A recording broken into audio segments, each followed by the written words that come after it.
Hello, team. Welcome to another ATP Geopolitics video with myself, Jonathan MS Pierce. This is a Ukraine war news update, the first part thereof for the 15th of November 2025. Just to let you know, I'm away for the weekend. My voice is very croaky because I've been shouting at a number of concerts last night. I'm away for a music weekend, so my output will be very inconsistent and I will undoubtedly get more and more ropier as the weekend proceeds. So apologies, but that is how it is. Let's just remind you before we get into the details of what happened in the hits and losses last night to subscribe if you haven't already. Please like, subscribe, and share. That'd be super appreciated. Right, let's get on with what's been happening on the front line. Lots to talk to you about, including sort of the situation with regard to sort of drones and missiles in hits in the distance strikes section. But we're going to be concentrating a little bit on Pokrovsk again. So let's go there first.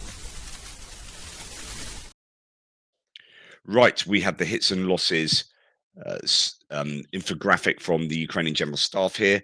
What can we glean from it? 1,000 personnel lost, which is on the money for the 1,000 troop threshold. We have 6 tanks and 19 armored combat vehicles. That is a significant uptick in both of those categories, and then 20 artillery systems. So I think the Ukrainian drone operators have been pretty busy again, and that seems to also be confirmed by an absolute ton of footage that is coming out at the moment. I often talk to you about these sort of purple patches of footage, whereby sometimes we just see nothing really for a couple of weeks, and then suddenly all the units are producing loads of stuff. And I don't know that you can draw too much from that, but other than I think just when there is a lot of activity on the front lines, then you will see more footage. So there was quite a bit of fog over the last week, and we saw less footage, although there was still a little bit concerning strikes using drones. There wasn't great reconnaissance from high up, but once those drones got down low, they were searching out people and equipment and hitting them, but less in terms of, say, artillery, and those artillery figures dropped. Now the artillery figures are back up. Actually, I've seen a bunch of artillery footage. I think I've got one montage video just as a point to show you, because you've seen it all before, but I think the drone operators have gone right. The fog's cleared. Let's go to town. The Russians also attacking with a big armored column somewhere as well, so that could underwrite some of those figures in the armored combat vehicles and tanks categories. We've got a multiple launch rocket system, single one there, and 2 pieces of air defense, which is good news for the Ukrainians. Very high drone numbers. That would be not last night, but the night before. The cutoff, remember, is sort of goes from like halfway through the night before to halfway through last night. So that would be the halfway through the night before part, where the Russians did have a massive drone attack 2 nights ago, but it was pretty well defended by the Ukrainians. It was sent mainly against Kiev, and Kiev is the best defended place in Ukraine. 90 vehicles and fuel tanks, so that's fairly decent, and 2 pieces of special equipment.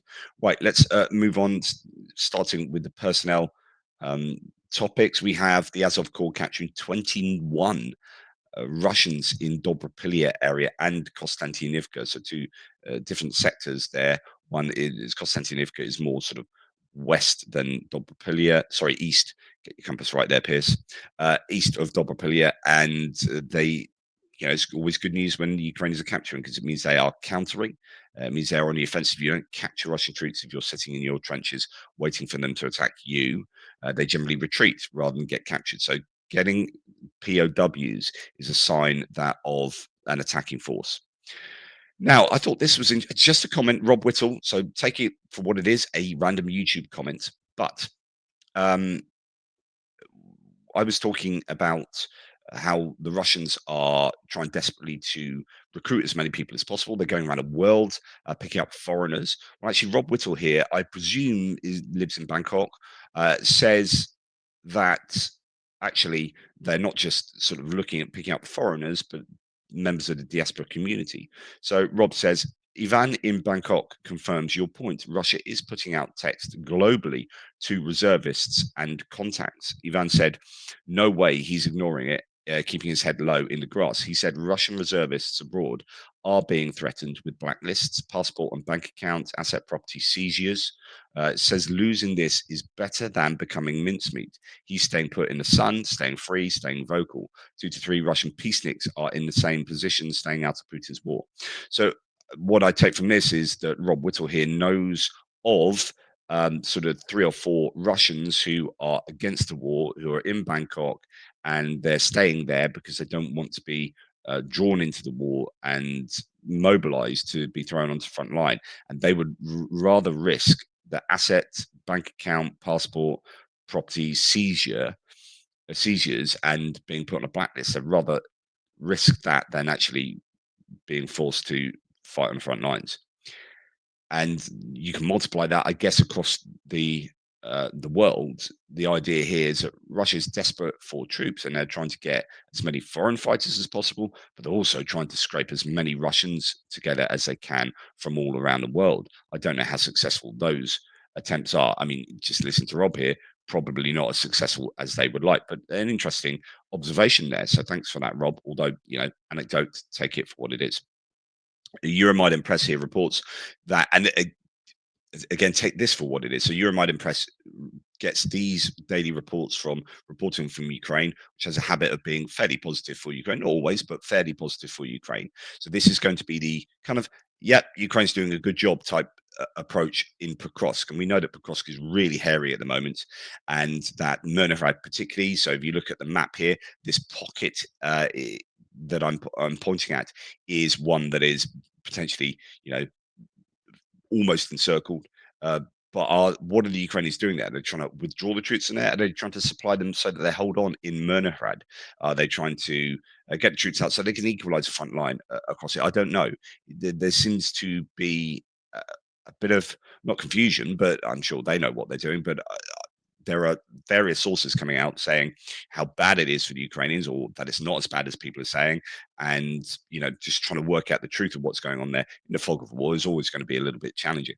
Now, Euromaidan Press, with all that being said, says Ukrainian forces launched synchronized counterattacks across the Dobropilya front line, combining Su-27 airstrikes with JDAM bombs. So these are guided glide bombs from the Ukrainian side of things, as well as tanks and ground assaults that have forced Russian units to abandon offensive operations and shift to defense. So they're on the defense there.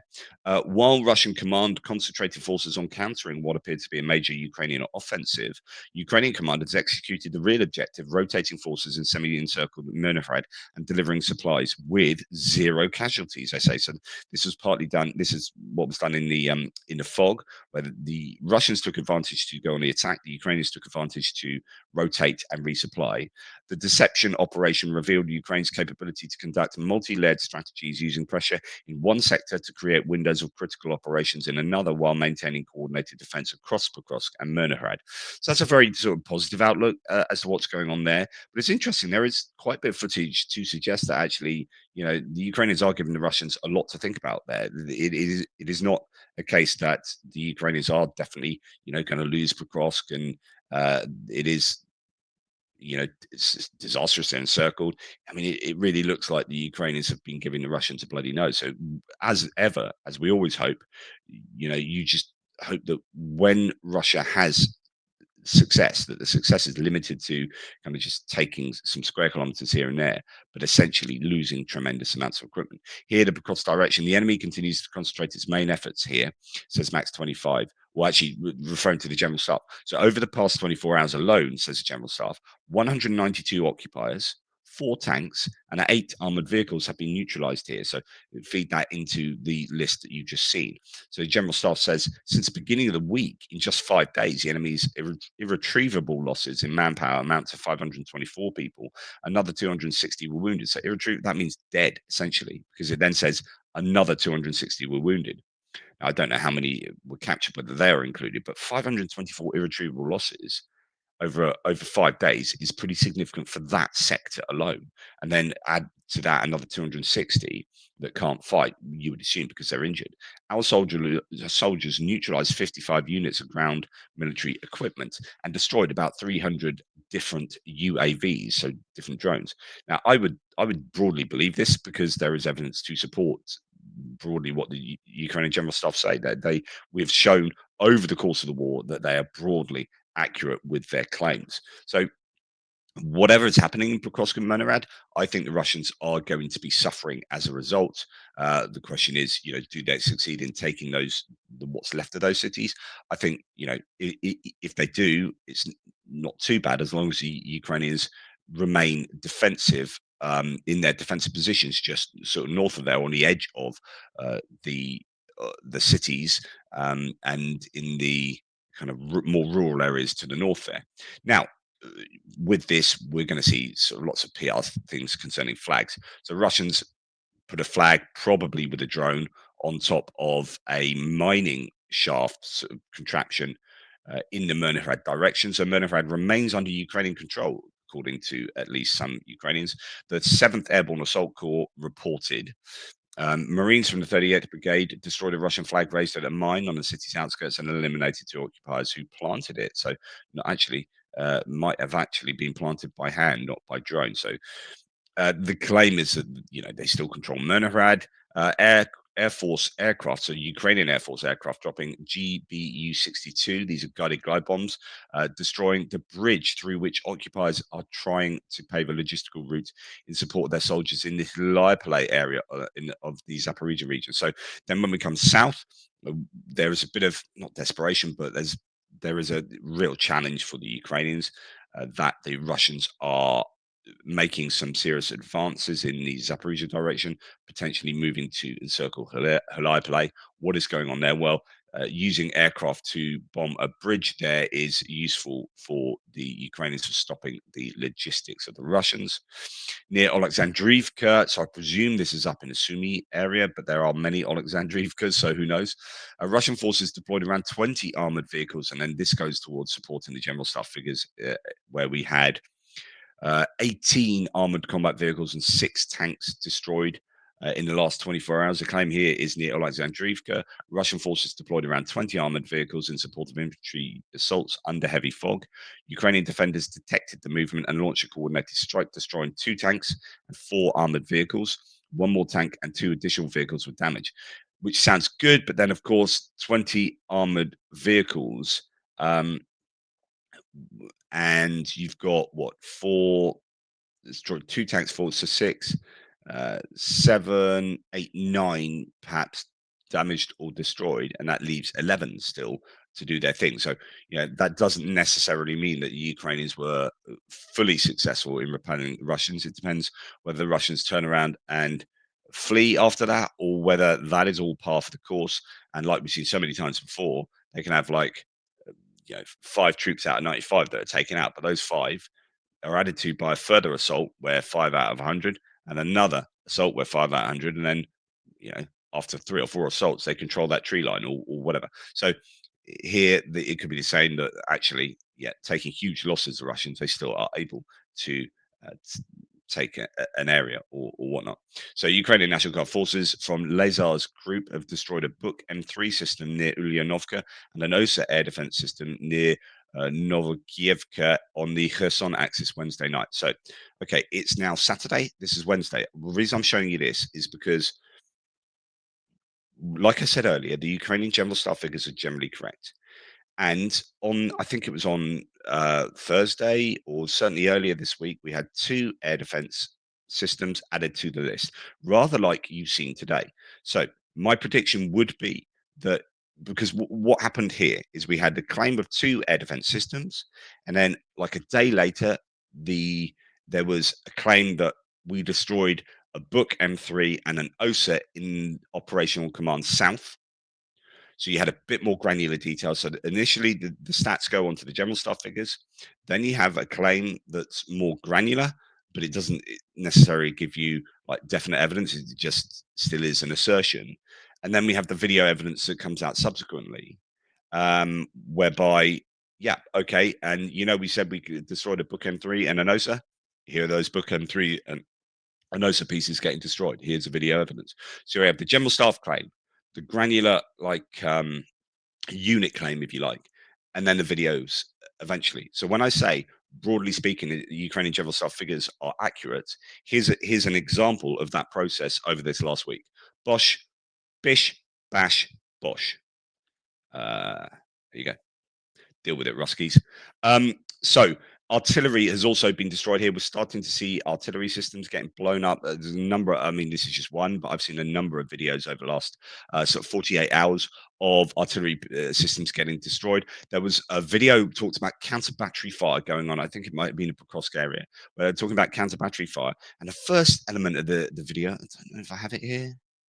No, first part of the video looked like it's actually counter battery fire from Ukrainian artillery. So typically with counter battery fire, you are using some kind of radar to map the trajectory of an artillery shell, and you can see, right, we mapped it through the air, and it takes on this trajectory. And so if we map that back, then it has to have come from this point, and that is like pinpoint accuracy. If you've got decent counter battery radar, and then you use that counter battery radar information to you relay that to your artillery, and the artillery then fires at that point. That is how counter battery normally works, but loads of these radars have been taken out. Russia's counter battery has been very, very poor, and it depends on yourself, your own forces having artillery in the area that and the counter battery radar.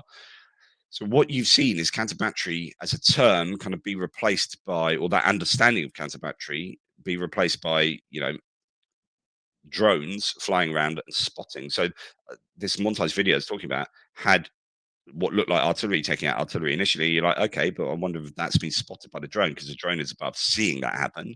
So rather than having counter battery radar, you've got counter battery drone reconnaissance feeding back to the artillery. But now you're seeing just drones take on the whole counter battery process, which is they go spot um, a piece of artillery in a tree line, and either they hit it themselves or they spot for another FPV drone to call that in, and the FPV drone goes and takes out the artillery. And what you're seeing here, 4 D30 howitzers and a 280-65 Mr. B howitzer being taken out by the 44th Brigade. Don't know how, in all these cases. I mean, some of this looks like actually counter battery fire. Those explosions look like they're done by artillery, but generally speaking, we're seeing an awful lot of FPV drone usage on these artillery positions. Here we have in the Sumy region, the 71st OEB launched a hunt for groups of operators of the Rubicon Drone Center. So this is important. I'm not going to show you the video anymore, but yeah, it's really important that Ukrainians take out enemy drone operators. We know that they've been high value targets for some time for obvious reasons, but particularly the Rubicon that appear to have better access to resources. Um, Andrew Perpetua saying they aren't necessarily better pilots, but they just have a lot more stuff, and therefore they become a lot more successful than other Russian drone units. So these are the Magyar's birds equivalents. So good to see the Ukrainians hunting them down in the Sumy area. Several points from which drones were launched against Ukrainian military personnel were attacked. Our paratroopers tried to disable equipment, antennas, and transport first. Is a claim there. So, as I say, quite a lot of videos coming out in general. Most of these I'm showing you are obviously pro-Ukrainian. Remember that the Russians will be doing similarly as well. Now, I thought this was an interesting strike in the Belgorod region, which is north of the Ukrainian border, north of Kharkiv, where we appear to see just a Rosneft petrol station that has been blown up essentially by what is a drone, a good UAV imposed sanction on another Rosneft gas station. So I don't know whether that is like a small FPV drone that's gone and done that relatively close to the border. I haven't looked where Maslova Pristan is in Belgrade, or it could be a larger drone. It could be a medium range drone. It could be there are all sorts of options there. Uh, we've seen this before where there have been petrol stations hit. It's an interesting set of targets because you would think, well, that's more going into civilian infrastructure. Is that? But then, it's all about making people recognize that the war is there. It's on their doorstep, and it's not just something happening in a foreign country. This is what you guys have been doing us for 4 years. Let's give it a little bit back to you guys now. As long as this kind of activity isn't also involving taking out civilians and whatnot, then you can build a case that this might be an effective way of continuing to strike the Russians We know that the Russians definitely do this to the Ukrainians, obviously, but it's whether you kind of believe the tit for tat kind of approach is acceptable. North Korea has more than halved the volume of artillery ammunition supplies to Russia in 2025. This is super, super important if it's true. This was announced by Vadim Skibitsky. He's a deputy head of the GUR, so military intelligence here, in an interview with Reuters. The reason was a depletion of ammunition stocks in Pyongyang. I mean, goodness me, how many million artillery shells have they given to Russia already? They can't. They simply can't continue to deplete their stocks and manufacture at the scale that they've been given to Russia. And of course, that means that Russian artillery ammunition stockpiles are going to start getting somewhat depleted, and you might see a swapping in the fire rate between the two nations, because at the moment what did it go? It went from 10 to 1 Russian fire rate to Ukrainian. So every one shell that Ukrainians fired, the Russians were firing 10 at one point in the war. That has moved to 2 to 1 recently. So apparently Russians firing twice as many. And then if you can make a case that the Ukrainians are more accurate with their fire, the shells are in a better state, broadly speaking. The the the barrels are better maintained, or they're newer bits of kit, the Archers and the Caesars and the Bogdanas and whatnot. Then you could probably build a case that, for even though it's 2 to 1, the Ukrainians might well have a more effective artillery provision, right? And that there's a bit of speculation going on there, but you could build a case for that. And then if you start getting a swapping of the fire rates, if Ukraine can continue to procure as much artillery ammunition as they presently are, and you're talking about Europe is ramping up. Don't know what the US is doing with regard to provision, but they'll probably sell the stuff that they're making. You could build a case again that Ukraine going forward might get, really for the first time in the war, an artillery advantage over the Russians, because they have been so heavily dependent on the North Koreans. And if the North Korean provision has halved, then that is really significant. In the Kharkiv region, Russians have hit a police car. So going back to hitting the gas station, the petrol station here should have been just before this one, because I was going to say, look, Ukraine is hitting a petrol station. The Russians still continue to do sort of worse by the looks of it. In Kharkiv, Russians hit a police car with an FPV drone. One person was killed. And in Chernihiv regions, Russia hit a farm building with a drone. So, yeah, I think it's comparing apples to, I wouldn't even say apples to oranges or apples to pears. This is comparing apples to bricks. And Russian forces, according to Zelensky, and I think this is pretty significant. This is something that I've pointed out sometime before, actually, that we've got some pretty horrific stats with regard to human safaris. The Wanderers have returned, so I've been moved to a different room. Apologies for the interruption there. So yeah, Zelensky's admitted something that we've been talking about for ages, but this is now in the kind of formal public information spaces. All right, if you remember, I interviewed Brendan Kelly, and I've talked to various people from Touchney who have been monitoring very closely the human safari activities, Irina Zabriskie as well, in Kherson, and the there are various theories as to why they're doing what they're doing in terms of targeting, you know, old people cycling down the road or driving their car or giving their dogs a walk or whatever, and they're targeting them with drones in Kherson and surrounding areas. And it's not that these explanations are mutually exclusive, it appears to be all of the above. One of the explanations was this gives them training, so that they train on civilians in Kherson, driving down the street, cycling on bicycles, so you can learn how to maneuver your FPV and then go and kill a poor innocent Ukrainian person. And then you can take that training and apply it in a combat scenario on the front line somewhere else. So you train them around Kherson and then take them to somewhere else on a more active front line. So here, Zelensky pretty much confirms this. Russian forces train drone operators by systematically hunting civilians in Kherson streets. FPV drones track individual pedestrians through cameras, then drop explosives directly on them.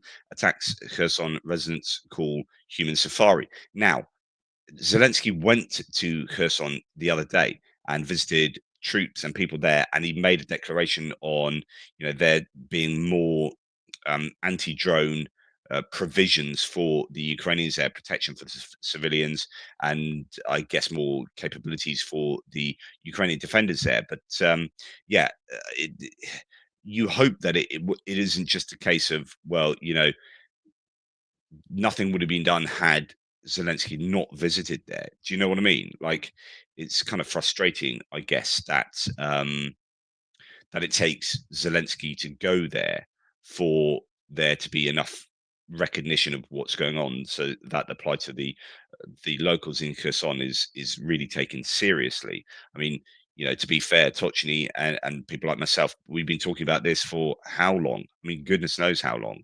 And you would have hoped that something, much more significant would have been done earlier for those poor people of Kherson. Um, right, so then we're going to go to this interesting situation. So this is both ridiculous and brilliant, says Tim White. Kudos to Kirill Budanov, the head of military intelligence, as Ukraine's military intelligence has managed to block the famed Trans-Siberian railway, which is shown in the video. It runs from Moscow to Vladivostok. And you got a video there. I think I've got one with English subtitles in a second. Here's a translation of the official post by Ukraine's intelligence explaining how, where, and why they attacked the Trans-Siberian Railway. Phenomenal. Wouldn't like to be the guy who has to tell Putin.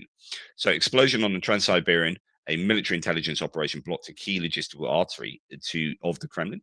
On November the 13th, an explosion occurred near the populated town of Sosnovka in the Khabarovsk territory of the Russian Federation, blocking the movement of goods along the Trans-Siberian Railway, a key railway artery of the aggressor state of the Russian Federation, which is used to supply weapons and ammunition, in particular those obtained from the territory of the DPRK, North Korea. As a result of special operation of the main intelligence directorate, a freight train derailed and the railway track was damaged. Exclusive footage of the operation preparations is in the video.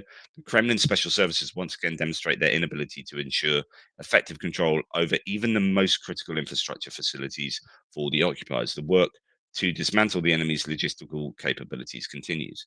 Glory to Ukraine.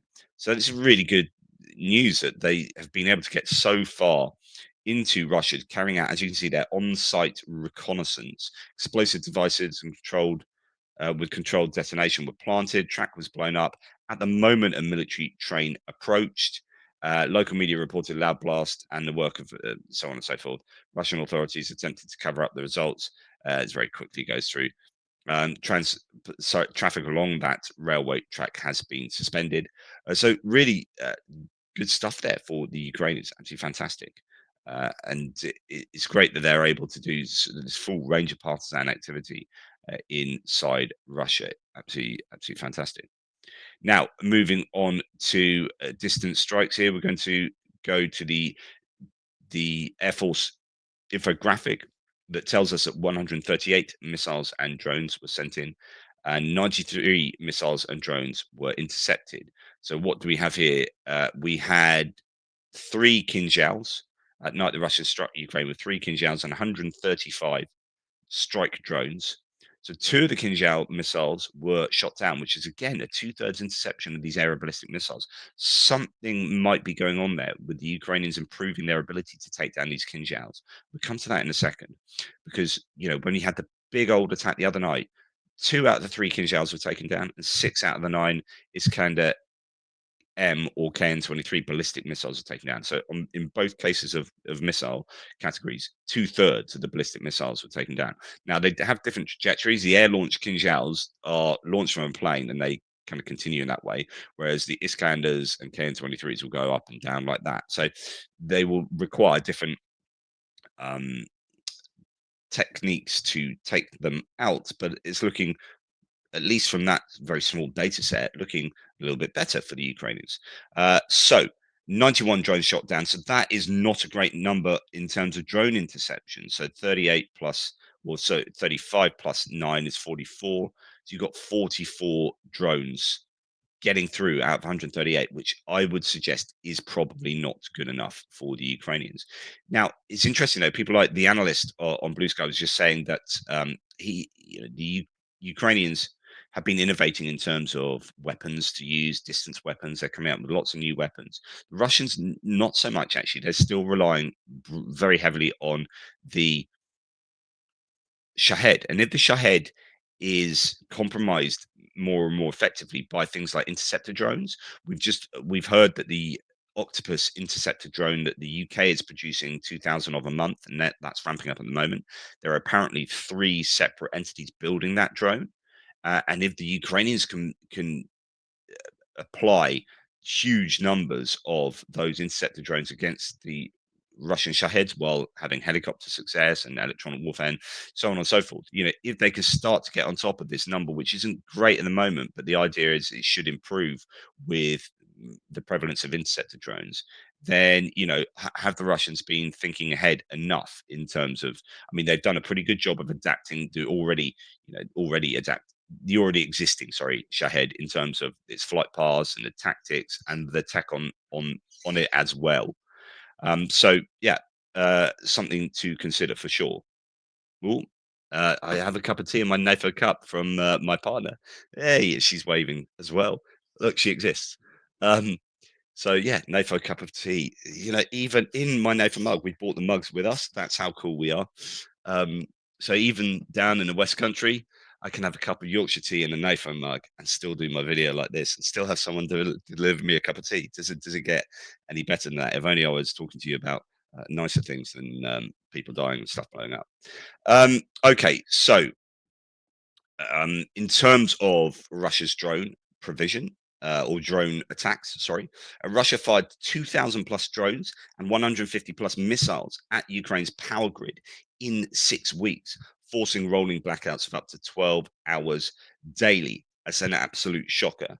I mean, that's a sheer scale of what Russia is throwing at Ukraine. Repair crews have improved coordination since 2022, but the pace of strikes is outpacing repairs, and winter hasn't even begun.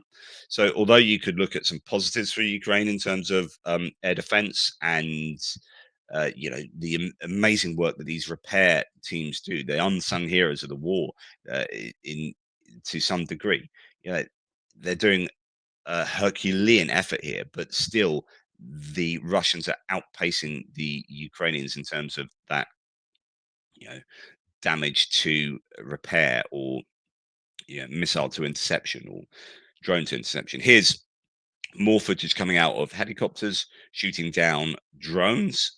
We see a lot of this footage at the moment. I think helicopters are becoming more and more of a prevailing defense against these drones. So good to see that footage. Now, this was what I was hinting at. Visioner says Ukrainians have found a way to jam Russian Kinzhal type aero ballistic missiles, surprisingly, with a song. It became possible to interfere with the missile's targeting system using Lima type electronic warfare systems. Fighters of the Night Watch, who have disrupted about 10 Kinzhal uh, courses in the last 2 weeks, replaced a satellite navigation signal with the Ukrainian patriotic song Batko Nash Bandera. Lima uses a digital choke that runs in parallel with the jamming process combined with spoofing and finally a cyber attack, which simply breaks a missile's navigation. Now, most of that is in Greek to me. However, it could well be that the Ukrainians have found ways of being able to interfere with the Kinjal missiles. We have seen, like I just told you, in the last 2 days, two-thirds of the Kinjals have been intercepted, which is a pretty impressive considering they are supposed to be like the bee's knees, the dog's bollocks of missiles, right? The Ukrainian F-16 fighter jets operating from one of the airfields fired 45 missiles in just one night, according to Militiani. There's a new video that's come out showing these maintenance crews that, and talking about how they are working furiously just all through the night to get these F-16s like doing what they're doing. So although we don't, I don't report much on say F-16s have done this, F-16s have done that. They are just constantly working. Same with the Mirages. Interesting that there's a statement yesterday that there's going to be some big air deal with the French coming out. We've heard that with the Gripens. Now some big deal is on the cusp of being announced with the French. And you've obviously got the F-16s, and so all of these teams, all of these planes are just going to be working, night in, night out, day in, day out, attacking, defending, just operating, on repeated cycles here. So 45. So Ukrainian F-16 jets operating from one airfield alone fired 45 missiles in just one night. I presume that's defensively against things like Shaheds and cruise missiles and similar. According to the technicians, they now they have to use operational airfields very often. Most of the work takes place at night. So yeah, there you go. Right. So 4 Kinzhal missiles is a claim from Tim White, not 3, were fired by Russia a short time ago, but he said that last night. I think, yes, that was last night. So it may just end up being 3 and not 4.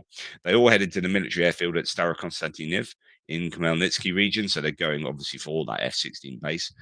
Governor Serhiy Turin says air defense was working. There was no information about the dead, injured, or destruction. What else do we have? Russia reports attacks on the occupied regions of Kherson, Donetsk, and Luhansk, with the latter most at risk. So there's a lot of talk about uh, attacks inside Russia and occupied territories last night. Saratov and Rostov as well. Airports closed. But I just want to concentrate on what the Russians were doing. So one of the Russian drones being downed by air defense as it entered the city of Dnipro. So Dnipro last night was under quite a bit of unwarranted attention. There is a fire in Dnipro after one strike, said Tim White at the time. Immediate dangers past for Dnipro city tends to be very slow updating. You may not get a statement from the mayor or regional governor until the morning. But yeah, so Dnipro was one of the places I think that was most heavily attacked, as you can see here. Um, so more explosions were heard in Dnipro as 4 more Russian drones attacked the city. Again, this was last night. So far, indications that air defense may have been successful, but there is a fire in the courtyard after debris fell. It's always the case, isn't it? What goes up must come down. So, uh, not considering there were quite a lot of drones getting through the air defense there, quite a lot of Russian drones succeeding. We haven't heard all that much, which sometimes actually worries me. A massive Russian overnight strike killed 7 civilians and injured dozens in Ukraine, said the Euromaidan press of the huge strike the night before. Remember, 400 and something drones. Actually, really well defended by the Ukrainians. Most of them sent against Kiev, but they're even when you do intercept, so it'll be noted as an intercepted drone, but it's intercepted into an apartment block, right? And that causes quite often death and destruction. So it's damned if you do, damned if you don't type thing. That massive strike actually, it seems, caused 7 people to be killed, 5 of whom were in Kiev. 34 injured. Parts of the city lost power and heat. Officials also reported a possible Zircon missile hit near Sumy. And I showed you a big explosion, but I don't know if that was from, or big fire. I don't know if that's from that missile, though, in Sumy yesterday. Here, Anton Gerashenko said of the attack 2 nights ago, Russian attack on Kiev damaged 2 buildings. The Institute of Otolaryngology, so I assume something to do with the larynx. The doors and almost all the windows of the building were blown out. 2 people suffered minor injuries. About 90 patients had to be transferred to other institutes' buildings. Um, and then the Podilsky District Consultative and Diagnostic Center was also damaged 2 nights ago. The roof and 4th floor were completely destroyed by the drone attack. Work to eliminate the consequences is ongoing on the site. You just continued, isn't it? Now, what the Ukrainians achieved last night, again, as ever, details will emerge. We don't have too much information about what happened, but drones certainly seem to have visited Ryazan, maybe drones and missiles. But it says here, Anton Koroshenko says at night, drones attacked the Russian Ryazan oil refinery. Local residents reporting that. Now, this is a refinery that has been attacked before. It's responsible for 5% of Russia's, um, I presume, refined goods output, which is pretty phenomenal. The falling debris from the shot down drone caused a fire on the territory of the enterprise. Regional governor said the refinery is one of the largest refineries in terms of processing volume. Actually, there's various footage coming out from there. Here's another example. It's quite grainy and shaky, but you can see the background. Looks like, I can't tell whether that's several fires going on there, but explosion at the refinery. And then here we have some imagery. It's quite long distance imagery, though, of the refinery. Not quite sure whether that is a flare on the right hand side or whether that is an example of evidence of a second explosion there, but certainly looks like something's burning quite brightly on the horizon. So it could be good success for the Ukrainians there. Voronezh as well. So it is burning in the area of the Chemical Automation Design Bureau, one of the main centers of Russian rocketry, where engines for the Soyuz, Proton, and Angara are tested, says Max 25. Now, not quite sure what's gone on here. Tim White says there's an interesting hashtag Russia on fire incident in Voronezh tonight. So that's where he says that it wasn't a missile or drone strike, just a suspicious fire. But I would have thought a drone. I mean, either that's very, very successful sabotage, or it's been hit by a drone or missile. It's near the Kyamav-Tomativka Design Bureau. What you need to know is that here engines and upgrades from many rockets are tested. The Iskander, the Soyuz, and the Angara. This is filmed 10 kilometers away, so it's big. Um, but here's another view of Voronezh skyline being lit up by something near the Rocket Design and Testing Center. There have been air alerts in the region, but checking all the records and warnings to residents, the fire would have started before the first warning. It doesn't mean it's sometimes the warnings come late, but I would surely that's got to be as a result of drones or missiles. So that could be another significant strike for the Ukrainians. They busily get on and hit these places on a nightly basis. Sometimes you don't hear anything about places that are being hit. So I'm sure the Ukraine is having more success than we are aware of. And that's certainly what I'd hope, of course. A power substation in Kislovodsk, Stavropol region, went bang, essentially, and that has caused a power outage there by all accounts. So Stavropol region, another substation being hit. What else do we have? Yeah, oil refinery in Saratov is still burning. Can't quite remember when this was struck. I think this might be one of the ones that like, oh, suddenly we understand that Saratov was hit. We didn't hear about it exactly at the time, although you often hear like air raid alerts in Saratov, airports closed, etc., etc. And then this was yesterday. Saratov refinery is still burning. So I think that's a couple of days worth of burning, which means it's probably a pretty significant fire at that refinery. So again, good news for the Ukrainians. What else do we have? So some news from Novorossiysk. As you hopefully remember, there were some significant strikes on Novorossiysk in particular three places, possibly four.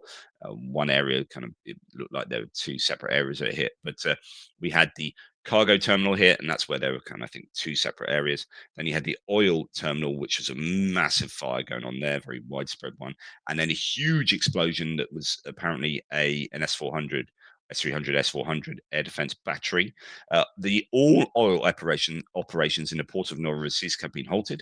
This is reported by Reuters. It comes only 3 days after the latest Ukrainian strike against oil infrastructure in neighboring Tuapse, which is also, had halted activity. So, with both oil terminals taken out, Russia is currently not loading a single drop of oil in the Black Sea, leaving Ust-Luga in the Baltic Sea at the moment as the last remaining large sea terminal in all of Russia.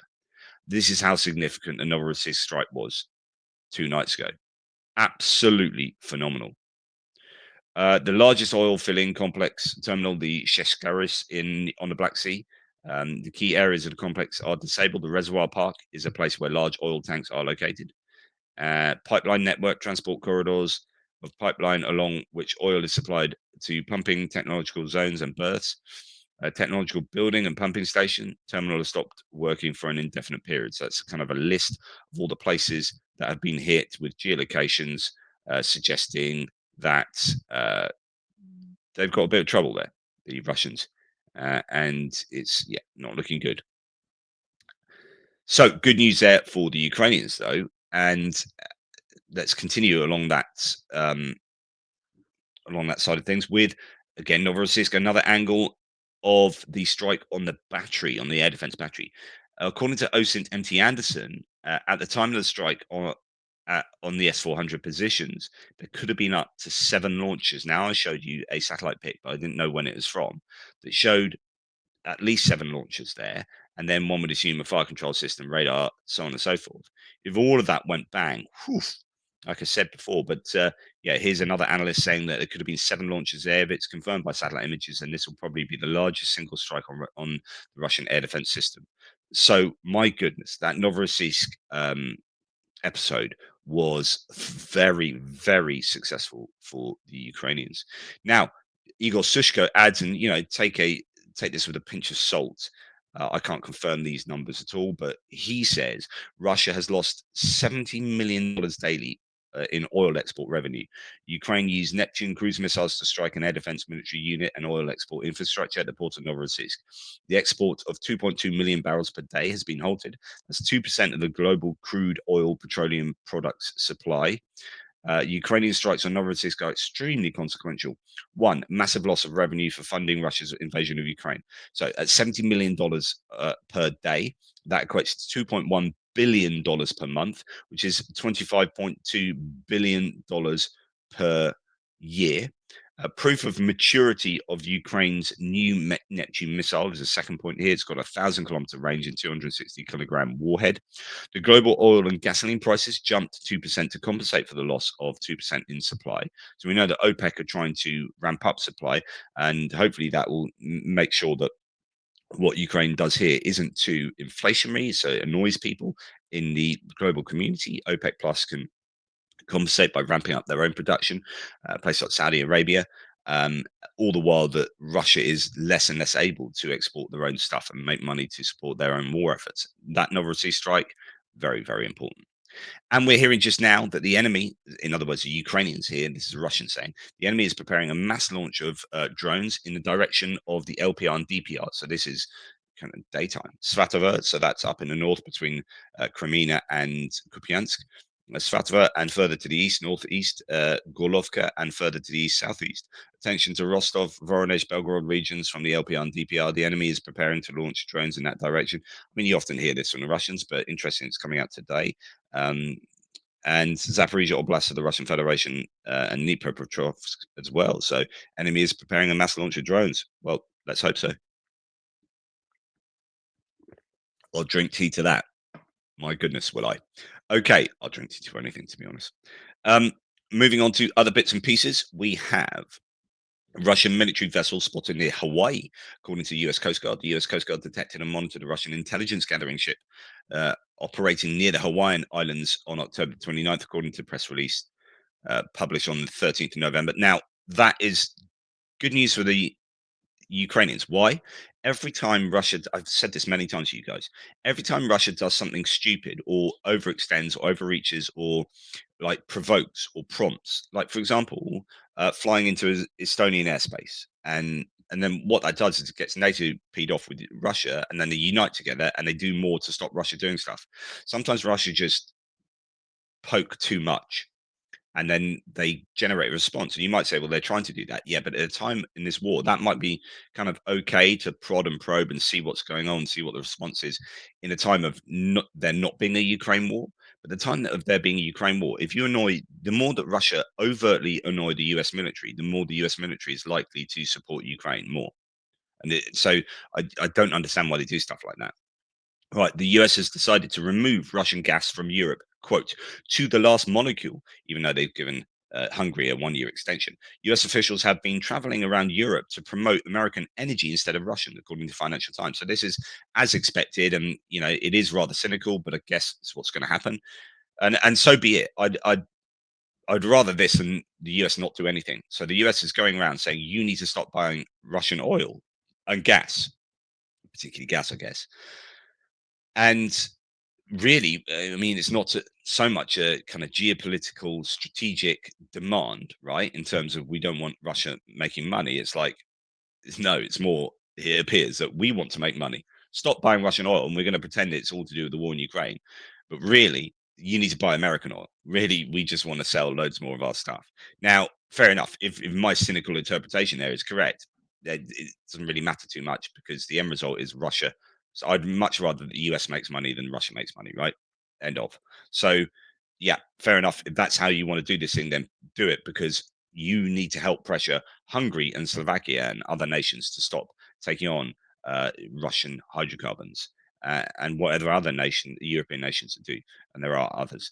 GDP continues to deflate in Russia, according to Rosstat. So the Russian official statistics confirmed a slowdown in economic growth to 0.6%, according to the Moscow Times. That means that that's going to be the most charitable interpretation of the stats, because Rosstat aren't exactly known to be super convincingly accurate. In the third quarter, GDP grew by 0.6% compared to July to October 2024. In the previous three quarters, annual growth was 4.5%, 1.4%, 1.1%. So down to 0.6%.